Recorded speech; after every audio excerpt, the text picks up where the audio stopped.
of you who don't know me, my name is Eileen Lagman, and I'm an assistant professor in the Department of English here at UW. So it's my pleasure today to introduce today's speaker, Nataporn Longkipat, who I know as Nat.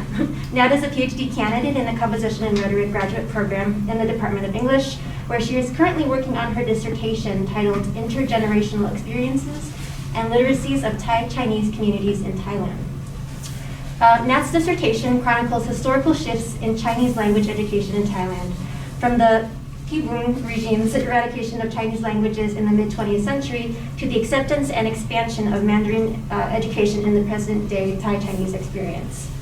Her qualitative research, which includes both archival research and life history interviews, provides an innovative look at not only the experiences of linguistic minorities in Thailand, but also at how language education becomes a site where contemporary contradictions of nationalism and global capitalism play themselves out. In doing so, Nat's research contributes to interdisciplinary discussions in literacy studies, education, and Southeast Asian nationalism. So Nat's research has won multiple awards, including the English Department's Competitive Dissertation Fellowship and a Center for Southeast Asian Studies field research grant. And her work has been published in the Journal of Global Literacies, Technologies, and Emerging Pedagogies, in College English, which is one of our field's top journals, and in the Electronic Journal of Research in Education Psychology, among other places. So we're really excited to see where else Nat goes with her research. And so with that, please join me in welcoming Nataporn Longkipat.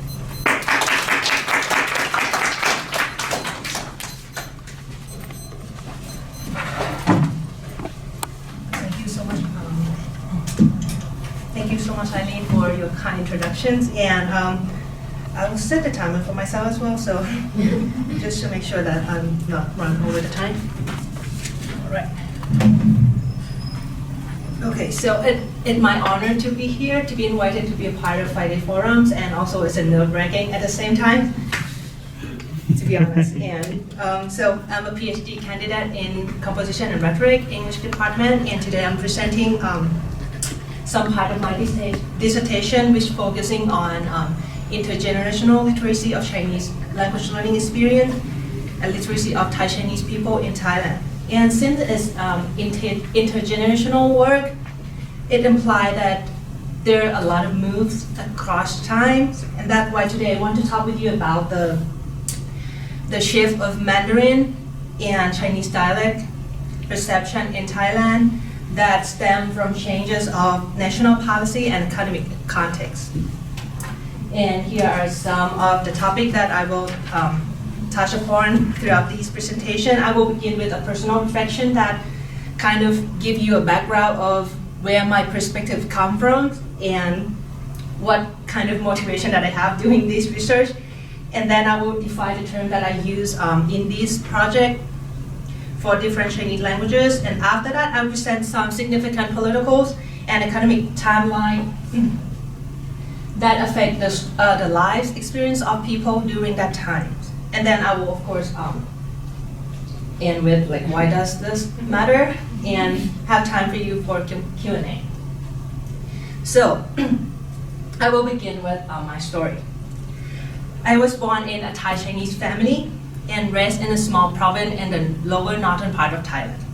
And this is the Guan Shrine, the picture of Guan Shrine in my hometown, which interestingly, located just opposite a Thai temple. And it's similar with a Chinese school in my hometown. Across the street, there was a there's a Thai school that I attended. So, with this, it kind of implied that even though I grew up with Chinese tradition, Chinese cultures, I attend Thai school for all my life until my master's degrees. And it didn't bother me at all to be a half like a Thai Chinese in Thailand. However, when I first came here to the US, my Chinese heritage seemed to be prominent compared to my Thai heritage. And there's many occasions that people perceive me or assume that I am a Chinese person and I should be able to speak Chinese. So they greet me in Chinese and expect me to respond in Chinese, which I didn't. And one of the examples in the educational setting that I had experienced is in 2017. One of the English professors, who knew Chinese, he wrote a few words on a classroom board, like a Chinese word. And he directly asked me to read those words. At that time, I was not surprised that he was assumed that, okay, your appearance looked like Chinese, so you must know some Chinese. I honestly told him, sorry, I may look like a Chinese person, but I am Thai, I don't know Chinese. He looked at me, surprised. And then he decided to move on by reading those words himself. And after that moment, it always made me disoriented to tell people that I am half Chinese, but I cannot speak Chinese. And especially in the context of the US, where that I'm more aware of my Chineseness, my Thainess, and also being categorized or identified as a person like of color. The US context made me more aware of that and kind of motivate me a little bit to dig deeper of why with these appearance, these identities, why I don't know Chinese, why I cannot speak Chinese, and what happened back then that kind of result in me, in myself. And in my home, usually the interactions was all in Thai, except the time when my grandmother was still alive. We might have a few occasions that I can hear she talk in Teochew with her friends or with my father. But once she passed away, my Teochew kind of fade away as well. And the loss of my Teochew allied with Max Wan, who was a researcher in bilingual education, that he talked about language shift, as he said that it's a process that involves generational switch in language, and it can lead to either language maintenance or language loss. And as like this brief definition of language maintenance, that means the stabilities of the language of its speakers, or language loss, that means that the language is dying out. And in my case, clearly my Teochew is dying out. And with that, I would say that I use the term here in my research, heritage language, as a broader term, because heritage language can cover like native language, ancestral language, ethnic language, and community language. And I purposely use these terms because some people might perceive slightly different meaning of each individual terms. And when I refer to a heritage language or ancestral language for the Thai Chinese family in this study particularly, I mean Teochew, or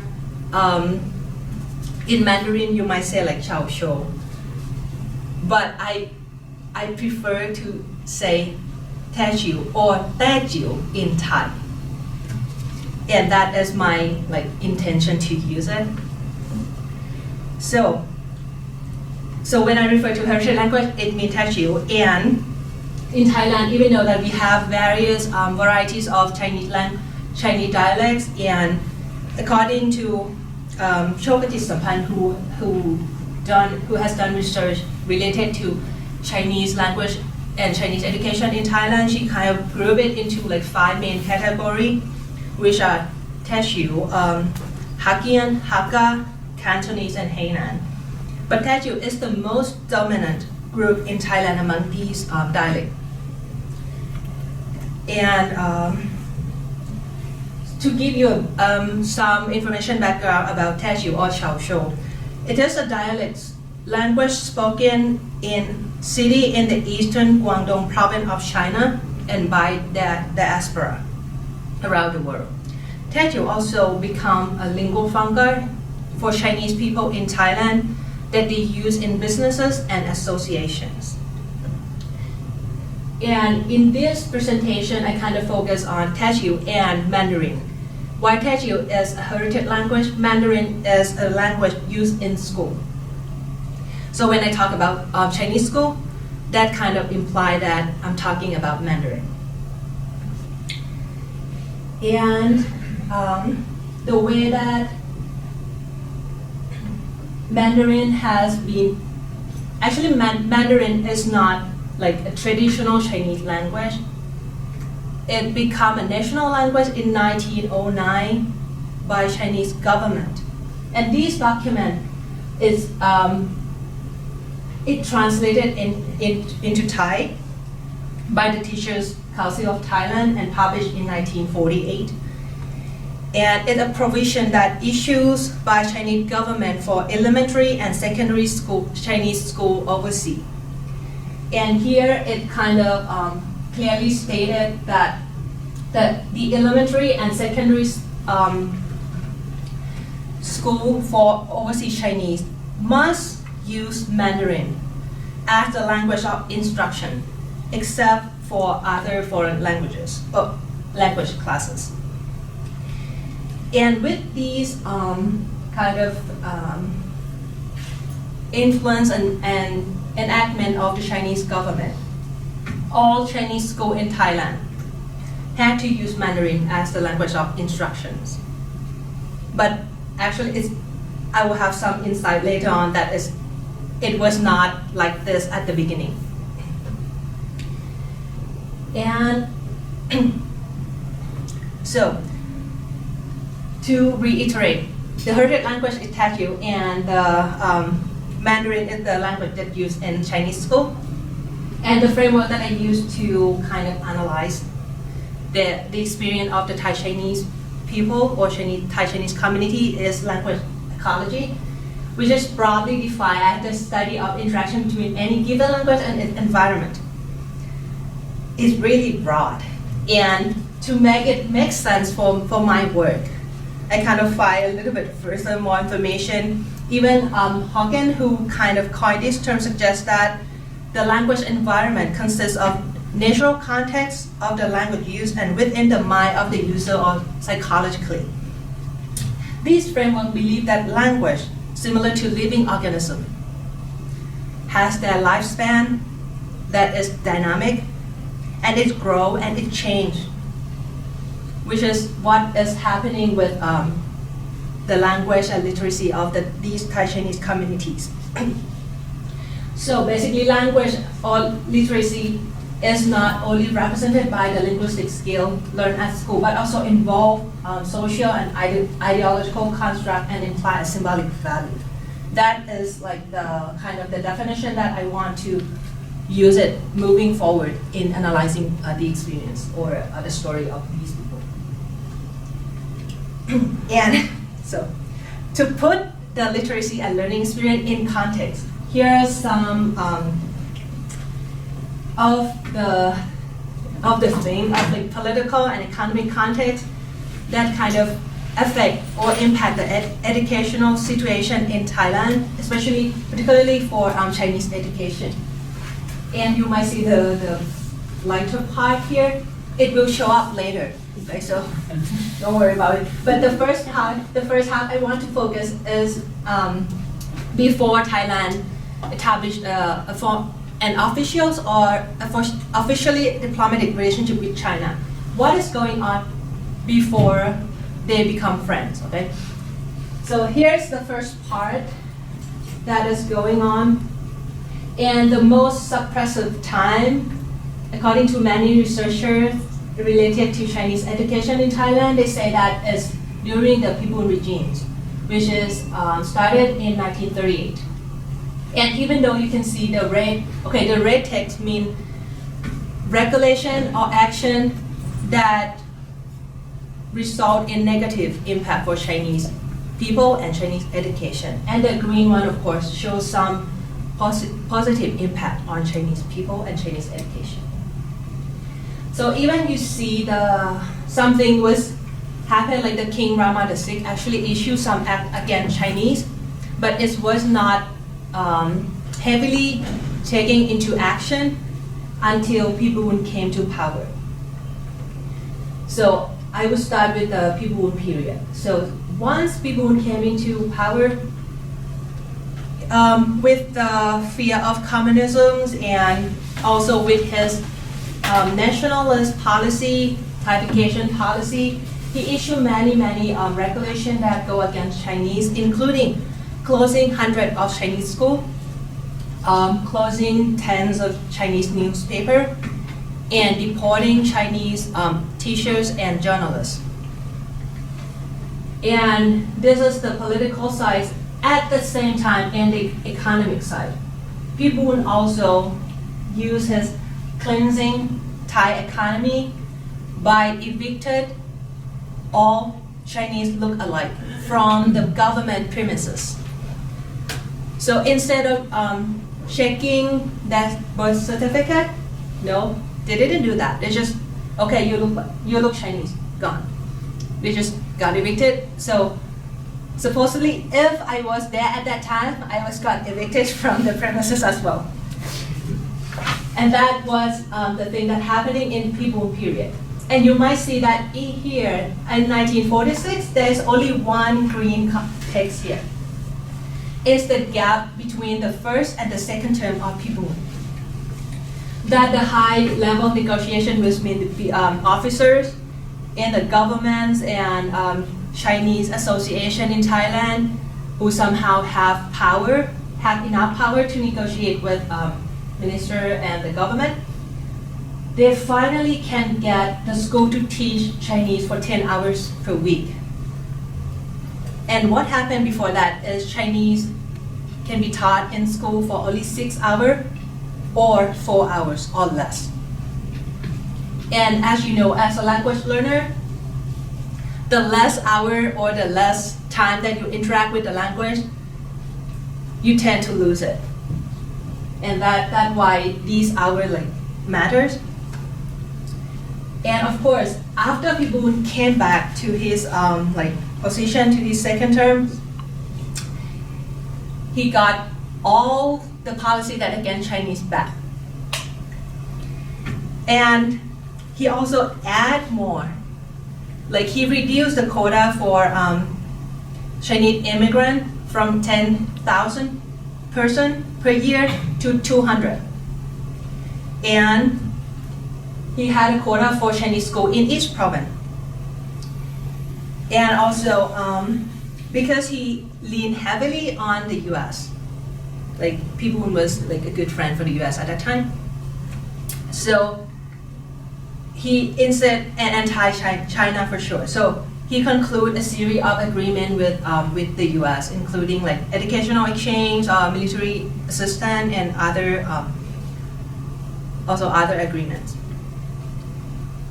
And there's one interesting thing that I just recently found out is that even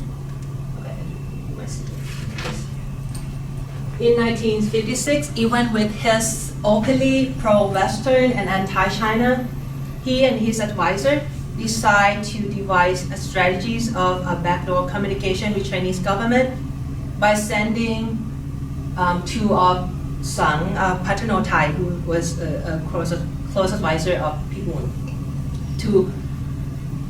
to China, and for the Premier Zhou Enlai to kind of arrest them. It's kind of tricky strategy to keep contact with China, but it's not openly announced in public. It just came out later because Sang Patanotai's daughter wrote a book about her experience during that time. All right, so, and here are some of the photos in 1975 when Krit Pramod met with Mao Zedong and decided to, and Thailand and China established diplomatic relationship. And you can see July 1st they met, and just 25, less than 30 days after that, the Ministry of Education, the minister at that time, Nippon Sasithorn, announced that, okay, now Chinese had a similar status as English. You can see a quick turnaround. Now they become good friends, so China has more positive position and status in Thailand, which is actually good for Chinese people, but it's just like so quick that they change their policy and everything. And since then, here is the later part. Then you can see all green stuff here, all green text. That means once they establish the relationship and Chinese become an option for foreign language classes in secondary school, and I want to highlight here, it's only in secondary school. Chinese and Mandarin and Chinese education is not supported fully in elementary school. For now, it's only secondary school, because Thai government still believe that elementary school is school for like the foundation of that citizen. So it should be taught in Thai, in all Thai, and other languages shouldn't be like interrupt or interfere with that. And also 10 years later, after they established the diplomatic relationship, they kind of sign on many agreements that support the trading and business between China and Thailand. And with more powers and positive relationship between these two countries, finally in 1989, Chinese language teaching can be taught beyond Prathom 4. In the past, like before that, you can go to Chinese school, but you can't study until Prathom 4. And then after that, you have nowhere to go, then your Mandarin or what you learn in school kind of slipping away. But in 1989, finally they can study more. And so, and here is like, you can see all like the changes from the red text to the green text just for like visualization things. And I think Sompo Manatangsan like statement kind of reflecting the truth about these changes. Like Thailand traditionally accommodated the strongest, I wouldn't say like traditionally, but Thailand always or normally communicated the strongest outside power and crushing the area. And it's changed from China to British to Japan and then to the US. And currently it seems to be more on the China side again. And with these changes, I want to tease out a little bit more of what happened at that moment and what or how it related to the life of the people. And this one is one of the mandates that issued in Phibun period related to the language and education of Thai citizens. I will read these 4 items that have here because I think it's really matter and it related to the experience that you will hear, you will see in the next couple slides. So the first one, it stated, Thai people must praise, honor, and respect the Thai language and must feel honored to speak it. Number 2, Thai people must consider it the duty of a good citizen to study the national language and must at least be able to read and write. And Thai people must consider their duty to assist and support citizens who do not speak Thai or cannot read Thai to learn it.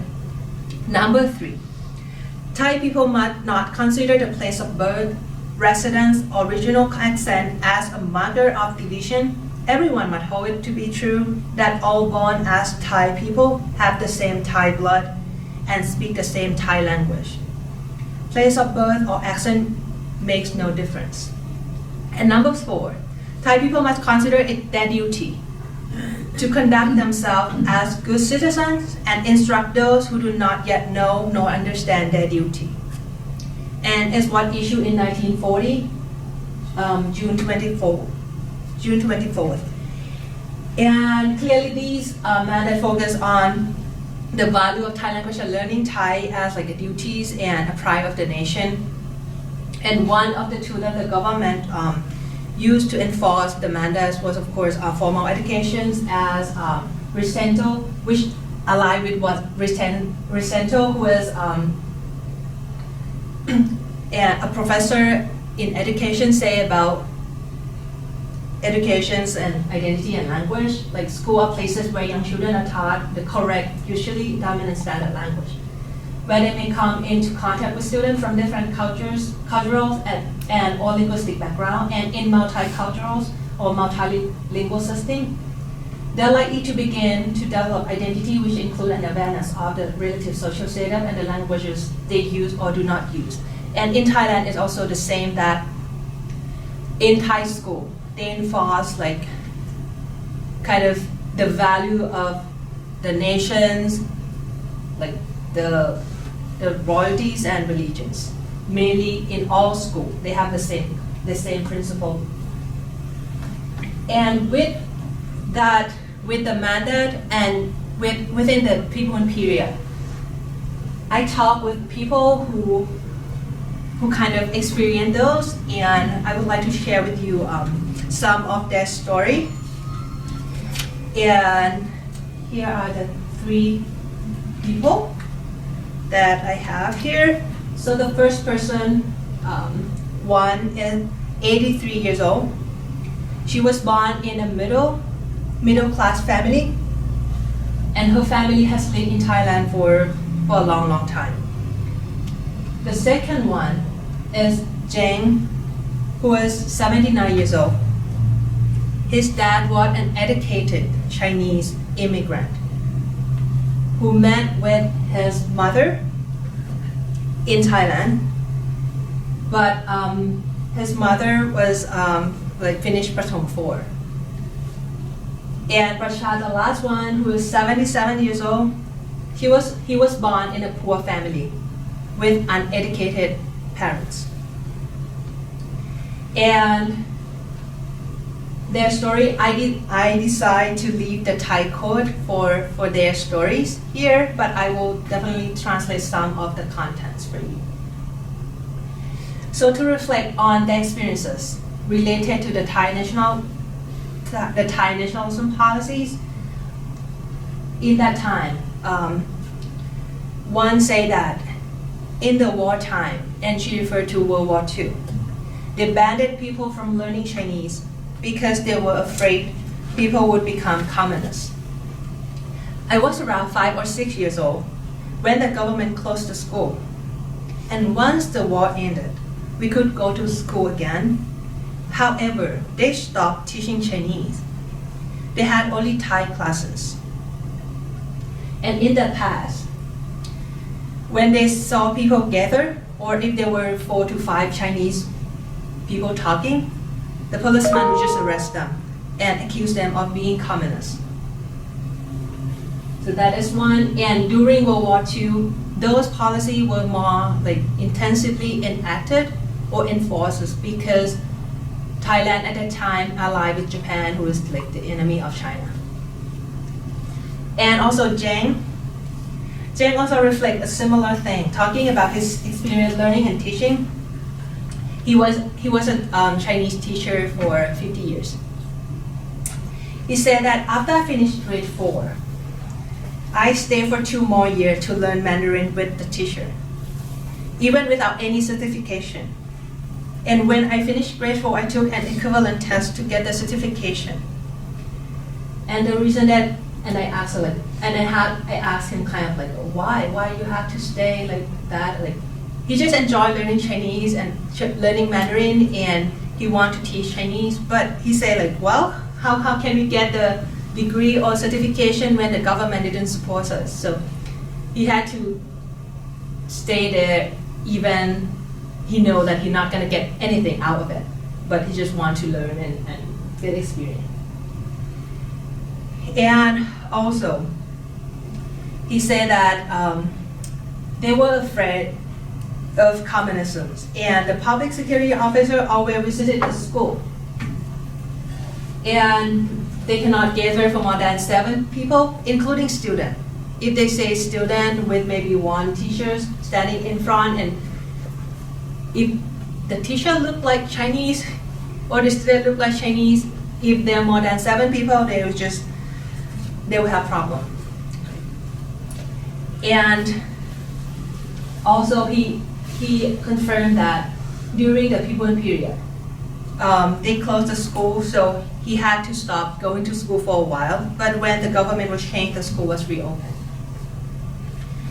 And Prasha, who was also went to Chinese school, and as I mentioned earlier, Prasha was born in a poor family, so they couldn't pay to go to Chinese school, but the reason that he could attend Chinese school because it was free for him and it's close to the house. And Prasha say that when the Chinese teachers, he confirmed the difficulty in learning Chinese and is only open for Prathom 4.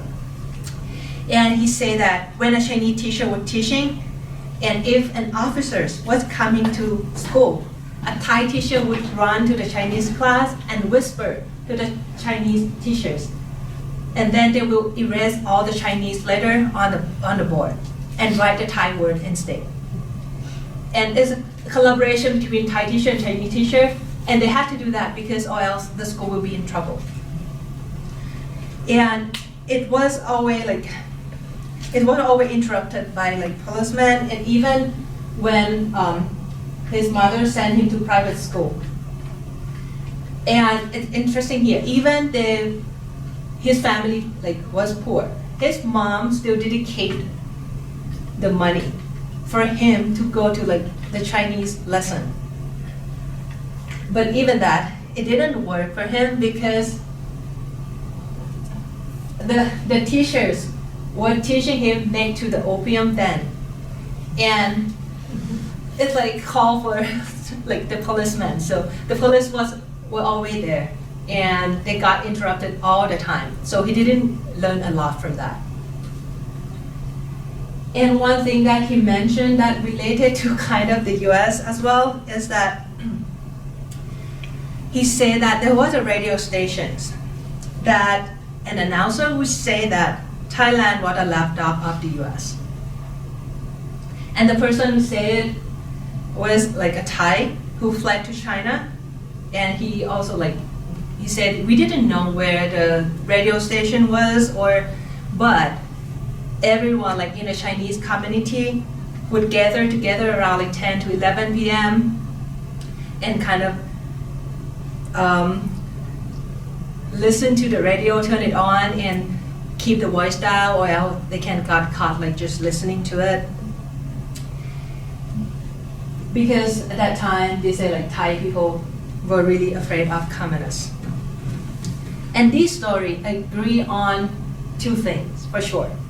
One, Thai were so afraid of communists. And two, Chinese classes and school were interrupted frequently during that time. And with Prasha's story about the US, it kind of remind me of the set of poster that the USIS, or the State Information Service, kind of created, and it was published and distributed in Thailand during 1960 to 1969. And it's a set of posters, but this one I selected because it directly related to education. As you can see, even you cannot read Thai from the images. You can see this one is scary man, aggressive behaviors. But this one is seemed to happy, collaborative feelings. And in the text here, it says this is communist and this one is freedom. And of course, when it comes from the US PR organization at that time, the idea that the US have on China kind of input in this word, and it kind of transferred into Thai people minds as well. So you can see the connection between global context and into the nationals ideologies and also people's perception. And okay. And the other part that I really want to address is the language used in Chinese school and families, and languages that I mentioned here is going to be Teochew, Mandarin, and Thai. And so From one say that here, she perceived Teochew as like a normal language that she said like people know it, and people, she mean her family, her community, and herself already knew it. And she distinguished Mandarin as non-familiar language, but she was aware of the role that Mandarin and English as well play in the global context. And she also highlighted the newness of the Mandarin here. She just said that it's just recently. And in the past, people would say that you were pretentious studying Mandarin because people in the community speak Teochew. So if you go to school studying Mandarin, you're pretentious. So none of her friends attend the Mandarin classes, and also her sibling didn't attend the classes. It's only her. And it said that it's because of her dad, her father, who supported it and who really wanted her to study. That's why she went to school and she kind of enjoyed it a little bit. That's why she carried on with the studying. However, even she studied until like 13, 14. After that, she didn't use it, so her Mandarin, like nowadays, is kind of like slipping away. She didn't use it anymore.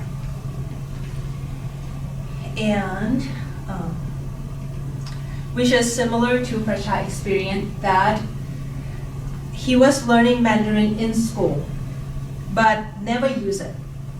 At home, he was using Teochew and Thai, and Mandarin was dying out of him because he didn't use it.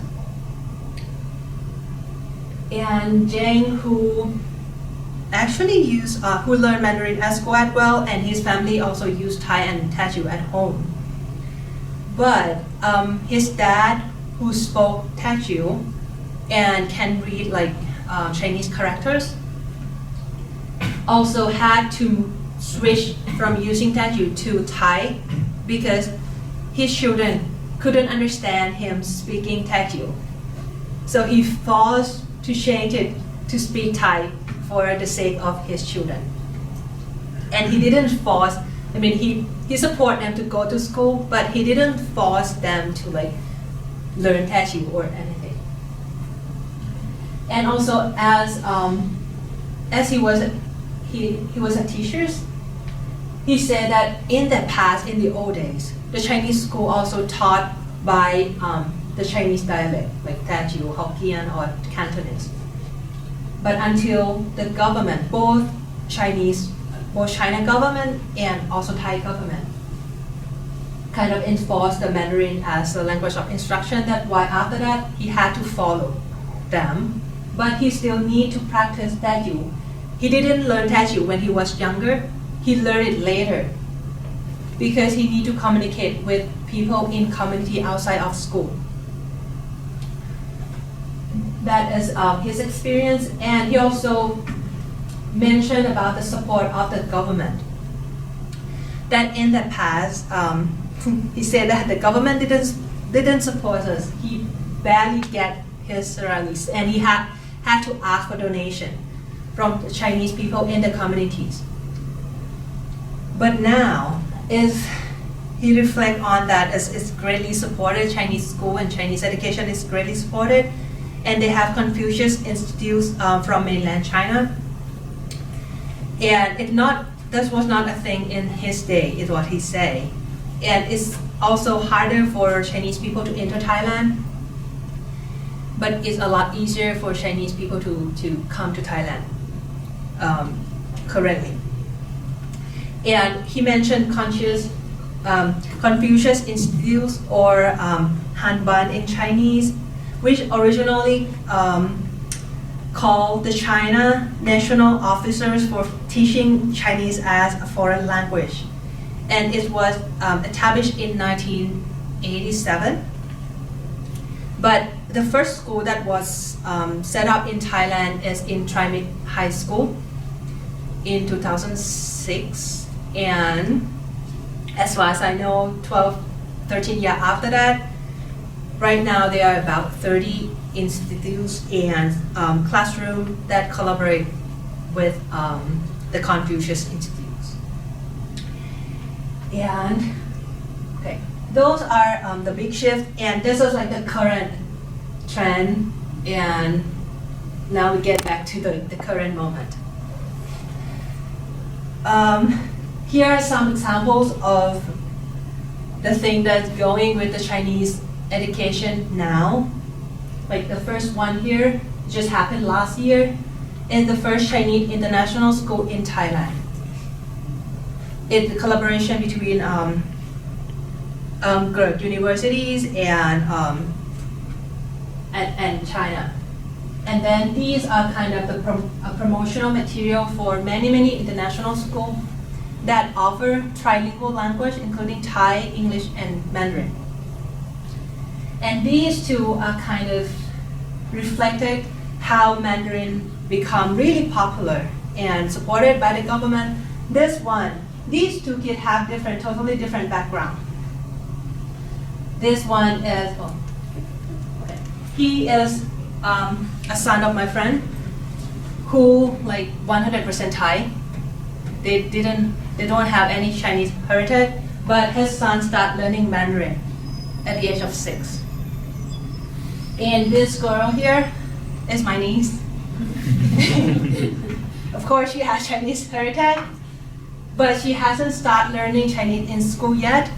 But her parents hire private tutors to come to our house and teach her Mandarin 1 or 2 hours a week.